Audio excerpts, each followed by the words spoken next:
हम लोग को कहाँ देखना है अभी ये बता दीजिए आप। इसमें इसमें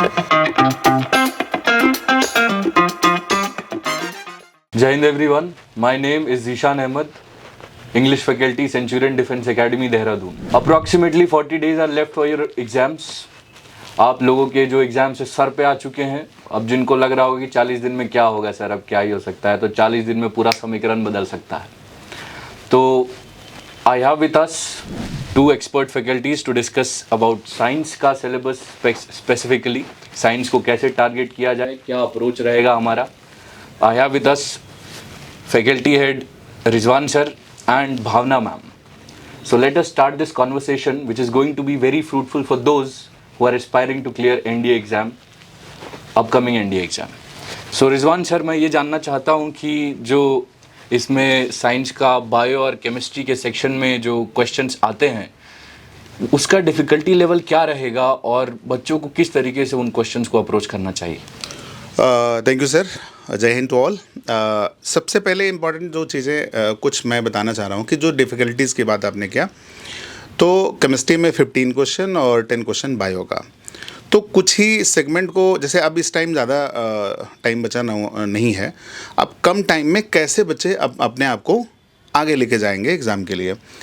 तो कुछ ही सेगमेंट है, कुछ ही चैप्टर से जिस पे ज़्यादा फोकस करना है, वो अभी बात करके हम लोग बताते रहेंगे। तो वही सेगमेंट को टच करना है, क्योंकि बच्चों ने अभी तक तो प्रिपरेशन अपना लगभग कर लिया होगा, अब रिवीजन मोड में होंगे। तो सबसे ज़्यादा टफ जो होता है, जैसे कुछ चीज़ों को लर्न करना, याद करना, फार्मूलों को याद करना, या बायो में कुछ कभी चीज़ों को इतना टफ लगता है, जो बच्चे साइंस बैकग्राउंड के नहीं होते, ह्यूमैनिटी के होते हैं, उनके लिए थोड़ा दिक्कत होता है। तो वो कैसे याद करेंगे, तो वो सारी चीज़ों का मतलब रहता है कि जैसे फार्मूला आपने बना लिया, फार्मूला को याद करना। अब डेली जैसे एक दो फार्मूले आप डेली देखते रहोगे तब भी याद हो जाएगा आपको। बायो के कुछ नेम टिपिकल लग रहे हैं आपको, तो भी आप याद कर सकते हो। तो डिफ़िकल्टी का जो भी चीज़ें हैं, मेन जो भी चैप्टर हैं, जैसे स्पेशली अगर हम बात करें, जैसे केमिस्ट्री के जो चैप्टर्स जो थोड़ा सा टफ लग सकते हैं उसके बारे में बात करेंगे। जैसे एक चैप्टर है आपका मोल कॉन्सेप्ट। तो मोल कॉन्सेप्ट से क्वेश्चन आता है तो बहुत लाइट क्वेश्चन आता है, मतलब ऐसा नहीं होता कि वो टिपिकल जैसे, लेकिन हाँ ये भी बच्चों को पता होना चाहिए किस लेवल तक उनको पढ़ना है। इसके बाद जैसे केमिस्ट्री में चैप्टर आता है जिसमें थोड़ा सा टफ लग सकता है बच्चों को, केमिकल बॉन्डिंग जैसे है, एटॉमिक स्ट्रक्चर है। तो ऐसे चैप्टर जो है इजी भी हो सकते हैं, टफ भी हो सकते हैं, लेकिन उसमें कौन सा पार्ट टफ हो सकता है, जैसे हाइब्रिडाइजेशन निकालना आता है बच्चों का, सिग्मा पाई बॉन्ड निकालना आता है, तो वो सीखना होता है। एक बार अगर सीख लेते हैं तो फिर उसके बाद दिक्कत नहीं आती है। बायो में जैसे चैप्टर है तो सबसे ज़्यादा वेटेज अगर देखें तो सेल से ज़्यादा क्वेश्चन आते हैं, डिजीज से ज़्यादा क्वेश्चन आते हैं, इसके अलावा डाइजेशन से क्वेश्चन आता है, ठीक है, विटामिन से क्वेश्चन आता है, ब्लड से आता है। तो सिंपल इसका तरीका होता है और उसको ईजी बनाने के लिए हम लोग ही हैं। तो बच्चों का सबसे ज़्यादा इम्पॉर्टेंट यही होता है कि जो आपने अभी तक जो आपने पढ़ाई की, आपने तैयारी किया, उसी को आगे कंटिन्यू आपको करना है। कि उसका जो शॉर्ट नोट आपने बनाया, जो एकेडमी की तरफ से शॉर्ट नोट्स दिए गए या जो आपने पढ़ा, उसी को मल्टीपल रिवीजन करना है। ठीक है, बिल्कुल, thank you so much sir. तो मल्टीपल रिवीजन करना है एंड सर ने स्पेसिफिक टारगेटेड चैप्टर्स भी बता दिए, किन चैप्टर्स को ज़्यादा आपको फोकस करना है। नाउ भावना मैम, आप भी मुझे बताएं कि फिजिक्स में जो सवाल आएंगे उनका क्या डिफ़िकल्टी लेवल रहेगा और कौन से चैप्टर्स पे फोकस करना ज़्यादा ज़रूरी है, जो काफ़ी स्कोरिंग और ज़्यादा वेटेज वाले चैप्टर्स हैं। Firstly, thank you so much for inviting us and Jai Hind everyone. And for me, physics is something जो बहुत vast है. And the most important thing a student should learn in his preparation journey that उसको पता होना चाहिए कि उसको कितना पढ़ना है। अगर उसको अपनी लिमिट पता है, आपने उसने एग्ज़ाम को बहुत अच्छे से एनालाइज किया हुआ है, सो उसको पता होगा कि किस लिमिट तक जाना है उस टॉपिक में। So first most important thing is you have to analyse your past year papers. अगर आप फिज़िक्स की बात करते हैं, so we have 25 questions in physics and it approximately gives you a chance to score 100 marks and this is not a small thing. अगर आपको अपनी merit बढ़ानी है, कट ऑफ से बहुत अच्छा करना है, so you can have your good marks from here physics. अब फिज़िक्स में ये चीज़ होती है कि टॉपिक्स हार्ड भी हैं, इजी भी हैं, पर अगर आप PYQs के हिसाब से डिस्कस करें तो हमेशा नोटिस करना कि कुछ ही टॉपिक्स जो होते हैं वो काफ़ी बार रिपीट किए जाते हैं। और PYQ इसलिए बोल रही हूँ बार बार क्योंकि क्वेश्चंस रिपीट करते हैं एनडीए में क्वेश्चंस फिजिक्स के रिपीट होते हैं। एंड अगर मैं टॉपिक्स इंपॉर्टेंट की बात करूँ, आपको काफ़ी कम टाइम में अगर पढ़ना है तो कॉम्पैक्ट स्टडी करनी पड़ेगी। This is not the time where you have to start from the NCERT. Now you should focus on the compact studying, क्योंकि सिर्फ फिजिक्स साइंस नहीं है, we have more subjects there. तो अगर हम बेसिक से ही सबको पढ़ते रह जाएंगे, so we are not left with any revision time and mock test and all. So the most important thing is you should be very compact with your studies. Limited topics, limited studies, and very importantly, you have to practice more questions. Because physics में not only concept, we have numericals as well. Numericals इसलिए क्योंकि numericals को करने का हर एक का अपनी strategy होता है. For a non-science student, it will always be a nightmare for a non-science student to solve a numerical. तो न्यूमेरिकल को करना कैसे है, सबसे इम्पॉर्टेंट है प्रैक्टिस. आप 100 न्यूमेरिकल्स कर लेंगे, बहुत है, बहुत है. हर टॉपिक को मिला के आई एम सेइंग कि 100 क्वेश्चंस अगर आप हर टॉपिक के मिक्स करके सबके मिला के अगर आप कर लेते हैं तो आपकी एक प्रैक्टिस बन जाती है. एंड अभी तक तो आपने कर ही लिए होंगे, सो ये नाइटमेयर तो चलेगा. सेकेंडली, आप कॉम्पैक्ट स्टडी के बाद उसकी रिवीजन करते रहिए. फिजिक्स में the most important topics is optics, electricity, and we are with this heat and energy. आजकल हीट के बारे में भी काफ़ी क्वेश्चन पूछा जा रहा है. And talking about the work power energy. Work power energy का जो कॉन्सेप्ट है उसके बेसिस पे हमारे 3-4 चैप्टर और कनेक्टेड है. सो अगर आपने वर्क पावर एनर्जी को काफ़ी अच्छे से पढ़ा है, आपने काइनेमेटिक्स को काफ़ी अच्छे से पढ़ा है, you can score very good. आप स्किप कर सकते हैं कुछ टॉपिक्स, जैसे आपने कन्वर्जन ऑफ टेम्परेचर्स स्किप कर दिया, ठीक है. कुछ कुछ इंपॉर्टेंट टॉपिक्स होते हैं, ठीक है, आप उनको पढ़िए, छोटे छोटे टॉपिक्स, बाकी आप स्किप भी कर सकते हैं. बट अगर आप 3-4 टॉपिक जो मैंने बताए हैं इन पे फोकस करेंगे तो आप अच्छे खासे नंबर स्कोर कर सकते हैं. This is my strategy. And 25 questions में आपके लिए हर क्वेश्चन बना हो ये भी इंपॉर्टेंट नहीं है. Do not waste your time on those question जो आपको पहले ही लग गया कि ये नहीं हो रहा है. आपने कुछ टाइम दिया, 40-50 सेकेंड्स दिए, आपको समझ आ गया कि नहीं होगा, तो अभी उसको स्किप कर दीजिए. Move to the next question because it will demotivate you for the next question as well. So the most important thing is आपको पता होना चाहिए कि कौन सा क्वेश्चन आपके लिए बना है, क्योंकि उसमें बच्चे टाइम वेस्ट बहुत करते हैं. सो this is my strategy for the students. Thank you so much ma'am. And बहुत अच्छी बात कही है आपने कि सारे क्वेश्चन जो हैं वो हमें अटेम्प्ट करने के लिए नहीं बने होते हैं. कौन से क्वेश्चन छोड़ना है काफ़ी समझ बूझ के साथ हमें डिसाइड करना चाहिए. रिजवान सर, मैं ये भी जानना चाहता हूँ कि जो केमिस्ट्री में न्यूमेरिकल्स का भी पार्ट होता है, तो न्यूमेरिकल्स आते हैं क्या केमिस्ट्री से? अगर आते हैं तो कैसे होते हैं? न्यूमेरिकल सेगमेंट की अगर हम बात करें तो केमिस्ट्री में अगर देखें तो एक आध कभी आ जाता है, एक क्वेश्चन कभी आ जाए, मैक्सिमम बता रहा हूँ 1 या 2 क्वेश्चन, और वो भी एकदम सिंपल सा होता है. जैसे मोल या सॉल्यूशन एक चैप्टर होता है, उससे भी क्वेश्चन आ जाते हैं, कभी आ जाते हैं. तो मतलब एकदम सिंपल है, mass divide by molecular mass, बस यही करना होता है. मतलब कुल मिला के आपको अगर देखा जाए एटॉमिक नंबर 30 तक आपको याद होना चाहिए, और उसी का मोल निकालना आपको आना चाहिए. ठीक है, वॉल्यूम दे के पूछ सकता है आपको, नंबर दे के पूछ सकता है, या मास दे के पूछ सकता है. तो यही एक तरीके होते हैं. बाकी न्यूमेरिकल और कोई भी चैप्टर ऐसा नहीं होता जिससे न्यूमेरिकल पूछ लिया जाता है. तो यही होता है, न्यूमेरिकल को कोई दिक्कत नहीं होता. बेसिकली थ्योरी पर बेस्ड होता है, थ्योरी और एग्जाम्पल्स उसके, वही हमें ध्यान रखना होता है. और बाकी न्यूमेरिकल में बहुत ज़्यादा ध्यान देने की ज़रूरत भी नहीं है. बहुत सारे ऐसे चैप्टर होते हैं, जैसे आप जब केमिस्ट्री पढ़ना स्टार्ट करोगे तो आपको लगेगा नहीं पढ़ लेते, हो सकता है एग्ज़ाम में आए, लेकिन ज़रूरत ही नहीं है. आजकल जो क्वेश्चन बनते हैं एप्लीकेशन पार्ट पे ज़्यादा बनते हैं कि डेली लाइफ में हमारा क्या होता है. डेली लाइफ में जैसे सोप, डिटर्जेंट, फर्टिलाइज़र, मेडिसिन, इन सब पे क्वेश्चन आता है. क्यों? क्योंकि लाइफ में हमारी चीज़ें कितनी ज़रूरत है उसके हिसाब से आता है. जैसे फूड प्रिजर्वेटिव पे क्वेश्चन आ जाता है, रबर है, एलवाई हो गया, ठीक है, पॉलीथीन हो गया, इन सब पे क्वेश्चन आजकल आ रहा है. तो एप्लीकेशन पार्ट पे ज़्यादा हमें फोकस करने की इस टाइम हमें ज़रूरत होती है. Thank you so much sir. तो नॉन साइंस वालों को केमिस्ट्री और बायो में तो न्यूमेरिकल से डरने की ज़रूरत नहीं है, बट मैं भावना मैम से पूछना चाहूँगा कि जो फिज़िक्स में न्यूमेरिकल्स हैं, नॉन साइंस वाला एक स्टूडेंट उसको कैसे टैकल करे? Okay, so the most important thing about physics is you get to see more question and numerical part. Numericals दिखते हैं, no doubt questions अच्छे खासे भी आते हैं, but as I said, non science हो या science हो, till 10th you all must have your science book, right?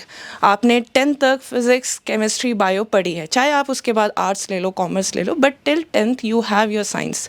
तो एनडीए का मेन पर्पस क्या होता है? अगर जीएटी में अगर वो डाल रहा है साइंस, उसका ये मकसद होता है कि हर एक बच्चे को एटलीस्ट उतना पता होना चाहिए जो उसकी रियल लाइफ में चल रहा है.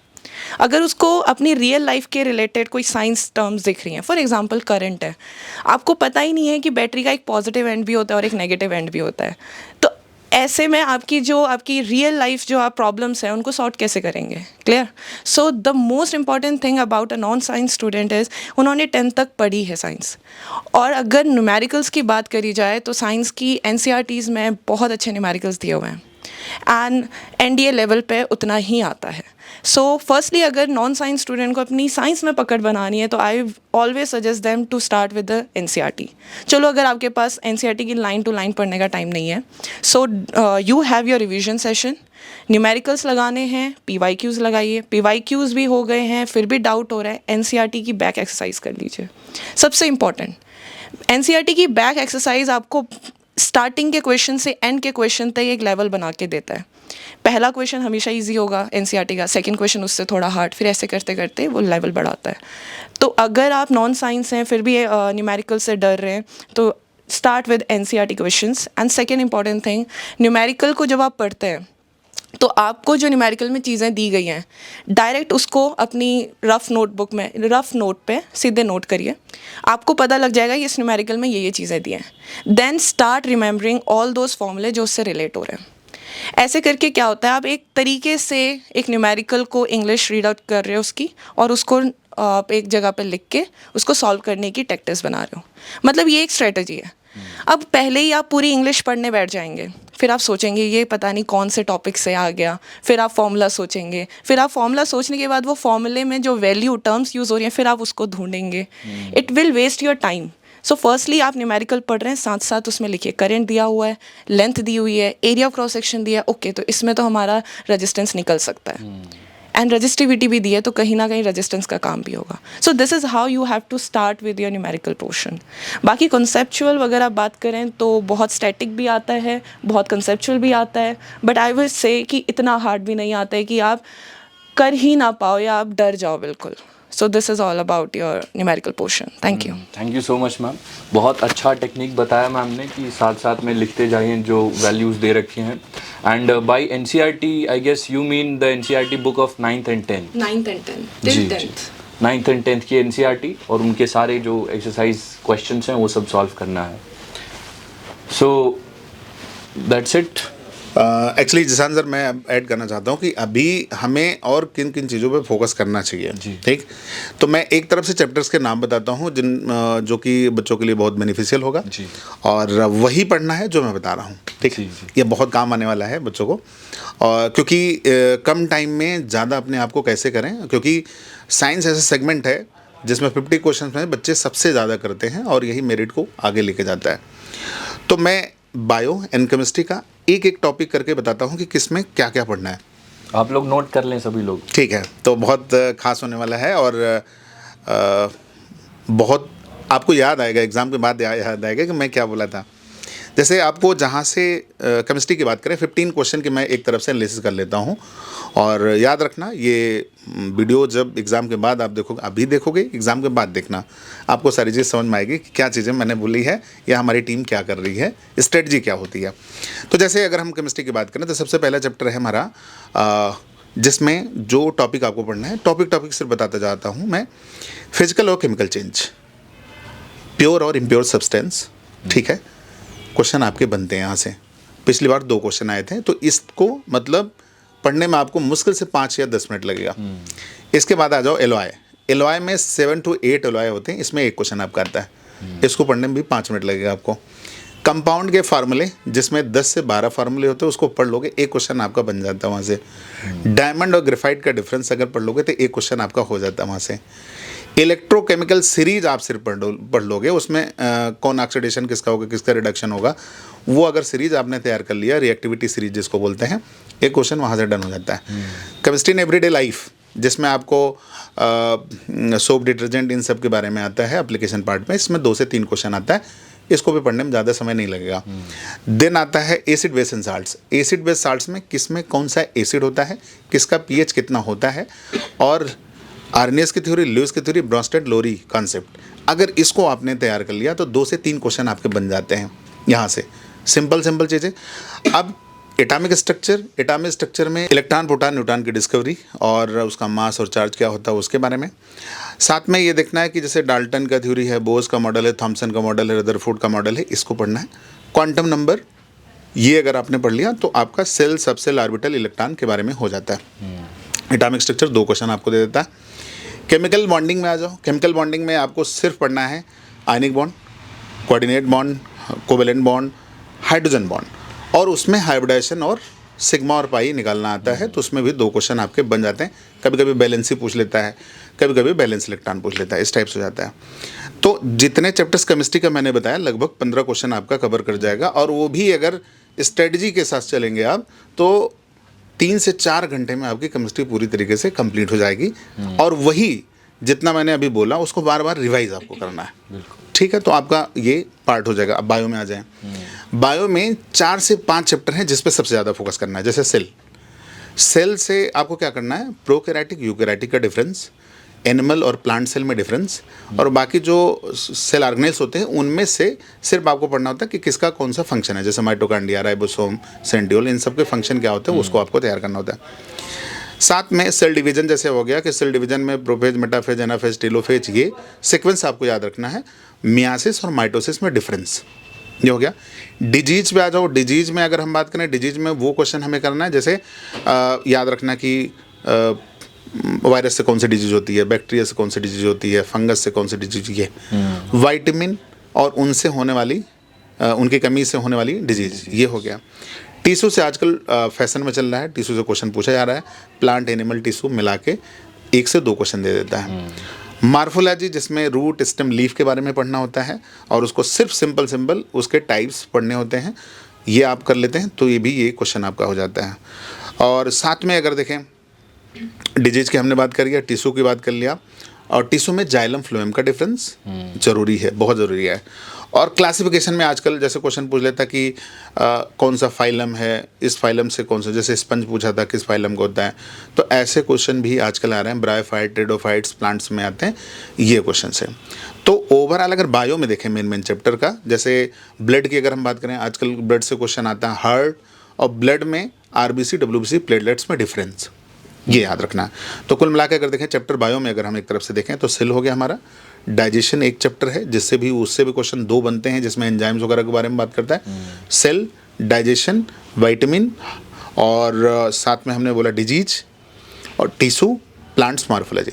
इतने चैप्टर्स को अगर आपने कवर कर लिया तो आपका यहाँ पे 25 क्वेश्चन, मतलब बायो प्लस केमिस्ट्री 25 क्वेश्चन आपका आराम से क्लियर हो जाएगा। इन दोनों सब्जेक्ट को पढ़ने के लिए बहुत ज़्यादा 5 से 6 घंटे चाहिए आपको अगर, और ये रूटीन में अगर मल्टीपल टाइम, मान लो एग्ज़ाम तक अगर 5 60 नोट बनाएं, 60 नोट बना के बार बार रिवीजन करें, और आपके पास अगर सेंचुरियन की बुक हो, सेंचुरियन की बुक अगर है उसमें सारी डिटेलिंग है जो मैं बोल रहा हूँ वहाँ पे, तो उसको, वो बुक अगर आपके पास है तो सिर्फ हाईलाइट करके ही आप काम कर सकते हैं, आपको नोट भी नहीं नोट्स की बनाना, ज़रूरत भी बराबर नहीं है जी। ठीक है। Thank you so much sir. और ये सुनने में तो ऐसा लग रहा है कि 5-6 घंटे में हो जाएगा, बट कभी कभी लग सकता है कि इतना सारा है, कैसे होगा। तो निमोनिक्स की क्या भूमिका रहेगी इसमें? निमोनिक्स यही तो सबसे ज़्यादा ज़रूरी है। जैसे निमोनिक्स की अगर हम बात करूँगा, जैसे पूछ लेता क्वेश्चन कि मैक्रोन्यूट्रिएंट्स कौन कौन से होते हैं, ठीक है। अब उसको 9 मैक्रोन्यूट्रिएंट्स होते, कैसे याद करोगे आप? तो वो हमारी ट्रिक्स होती हैं, हमारी जो टीम है उनकी ट्रिक्स होती हैं, सारे फैकल्टी मेंबर्स की ट्रिक्स होती हैं, तो उसको आपको एक लाइन में याद हो जाएगा। जैसे उसकी ट्रिक है, कहो ना प्यार मुझसे कक्का। अब ये ट्रिक से आपको याद हो जाएगा, तो वो बार बार एग्जाम में आ ही जाता है, तो वो वही ट्रिक है, तो उसको आपको यूज़ करना रहेगा बार बार। अच्छा, ये एक बार में याद भी नहीं होगा, जैसे एक बार में, जैसे अभी इलेक्ट्रोकेमिकल सीरीज है, अब उसमें कम से कम 25-30 एलिमेंट्स हैं, मतलब ठीक है उसमें आयन है, अब उसको कैसे याद रखोगे? तो याद रखने के लिए तो निमोनिक चाहिए ना, नहीं तो एक तो पढ़ने का मन नहीं लगेगा और उसको याद कौन करे, है ना? तो इसलिए निमोनिक का रोल बहुत ज़्यादा होता है। अब निमोनिक का रोल भी अगर जैसे मान लीजिए जो मेन चीज़ें मैंने बताई उसके निमोनिक, जैसे बैक्टीरिया की डिजीज़ को याद रखना है, वायरस की डिजीज़ का याद रखना है, तो कैसे याद रखोगे? तो उसको बिना निमोनिक के याद ही नहीं कर पाओगे, क्योंकि 25 बीमारियां बैक्टीरिया का होगा, 25 बीमारियां जो है वायरस का होगा, तो कैसे याद रखेंगे? तो उसके लिए निमोनिक है और वो नोट्स के फॉर्म में आपको मिल जाता है। आप कनेक्ट करेंगे सेंचुरियन डिफेंस अकेडमी में तो आपको सारी चीज़ें मिल जाती हैं। ठीक है, thank you so much sir. अब ये बहुत ही यूज़फुल होने वाला है आप लोगों के लिए। एंड में मैं भावना मैम ये भी सवाल करूंगा कि जो PYQs हैं वो कितने साल के PYQs करने चाहिए, और क्या 5 साल के इनफ हैं PYQs या 10 साल 6 साल पुराने उठा के PYQs किए जाए? क्या राय है आपकी? Okay, so for the student who are starting their preparation from now and revision majorly we are saying, and we are approximately 40 days before this exam talking about this topic. So main thing is अगर आप 5 year के paper अपने पास रखेंगे और 5 साल के मिला के हमारे पास अप्रॉक्सीमेटली 10 पेपर्स हो जाते हैं, कभी एक बार दो बार की जगह एक बार हुआ था पेपर, सो अप्रॉक्सीमेटली 10 पेपर्स में अगर आप साइंस के टॉपिक्स को जस्ट देखेंगे भी तो आपको लगेगा कि कुछ तो स्ट्रेट फॉरवर्ड पूछे गए हैं कि ये बीमारी किससे हो रही है, स्ट्रेट फॉरवर्ड पूछा जाएगा कि ये मेटल क्या, कितनी कंडक्टिविटी किस में सबसे ज़्यादा है, straightforward questions. And as sir told us that आप निमोनिक्स याद करके आराम से आंसर दे सकते हैं, राइट? सो ऐसे क्वेश्चंस के बारे में अगर बात करें तो ये PYQ से आप एनालाइज कर रहे हैं, ठीक है। बात करते हैं न्यूमेरिकल्स की। न्यूमेरिकल भी PYQ से एक आइडिया लग जाता है कि हाँ इस लेवल तक ही जाना है, इसके ऊपर नहीं जाना है, क्योंकि you are not going to have your exam for IITs। आप एक NDA का एग्ज़ाम दे रहे हैं जिसकी साइंस बहुत बेसिक और बहुत ज़्यादा लिमिटेड होती है, बट आनी चाहिए, ये इंपॉर्टेंट है। सो अगर आप बात करते हैं न्यूमेरिकल की, तो न्यूमेरिकल का एक लिमिट पता लग जाता है। एंड अगर हम बात कर रहे हैं दैट इज़ थ्योरी वाइज कि कितना किस टॉपिक से आता है, आप ट्रेंड समझ सकते हो। 5 साल में जो ट्रेंड चल रहा है उस ट्रेंड के हिसाब से आप बता सकते हो कि आपकी प्रिपरेशन में किसको ज़्यादा टाइम आपने देना है। फॉर एग्ज़ाम्पल इन फिज़िक्स अगर हम बात करते हैं काइनेमेटिक्स की, तो आप नोटिस करेंगे PYQ के 25 क्वेश्चंस में मिनिमम 2 क्वेश्चन तो आपको फोर्स के मिलेंगे। करंट में भी क्वेश्चन डिवाइडेड है कि हीटिंग इफेक्ट पे एक करंट तो दिखेगा ही दिखेगा। तो इलेक्ट्रिसिटी में भी अगर आपको पता है कि हीटिंग इफेक्ट में एक क्वेश्चन तो आना ही है, this will be very easy for you to crack it, right? तो आप हीटिंग इफेक्ट को करोगे, इलेक्ट्रिक फ्यूजेस को करोगे, राइट? एंड थर्डली अगर आपने नोटिस किया होगा ऑप्टिक्स में से एक क्वेश्चन तो ऐसे ही आ जाता है कि मायोपिया, हाइपरमेट्रोपिया। सो ये सारी चीज़ें तो बहुत कॉमन हो गई हैं, तो ये ट्रेंड से समझना काफ़ी ईजी हो जाता है। With your mock test you can add your PYQs भी लगवाइए। Mock test is very very important at this point. Once in a week और ट्वाइस अ वीक आप फुल मॉक टेस्ट लगाइए। बट अगर साइंस की बात करें तो आप टॉपिक कंप्लीट करते हैं, साथ साथ सेंचुरियन की बुक में भी काफ़ी प्रैक्टिस क्वेश्चंस हैं, आप वहाँ पर एक ही बारी में क्वेश्चन सॉल्व करिए उस टॉपिक के, फिर आंसर की भी वहीं पर ही दी हुई है, आप रिलेट कर सकते हो, right? So this is how you have to proceed with your topic and you have to end it like this only.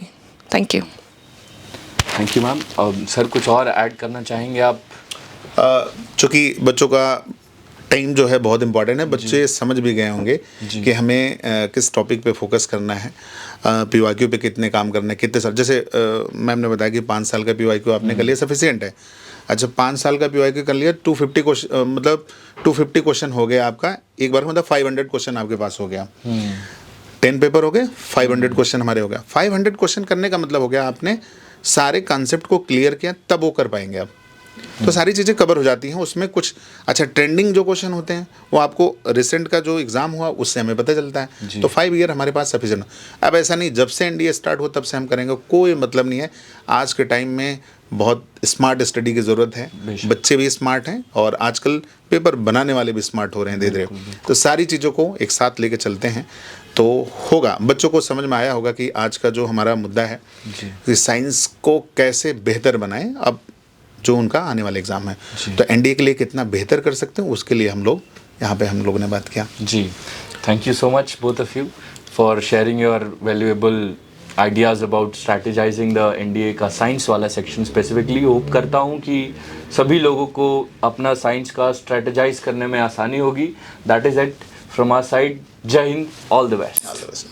अगर देश की वर्दी पहनना है आपका भी सपना, तो आपकी मंजिल तक पहुंचाने के लिए सेंचुरियन डिफेंस एकेडमी है आपके साथ, जो है डिफेंस एग्जाम्स की सफलता में एक भरोसेमंद नाम. यहां आपको मिलता है बेस्ट मेंटर्स का मार्गदर्शन, regular classes, extensive study material, experienced SSB expert से training, largest GTO ground, weekly mock test और रेगुलर डाउट क्लियरिंग क्लासेस जैसी कई सुविधाएं, ताकि आपकी डिफेंस प्रिपरेशन हो पूरी A to Z.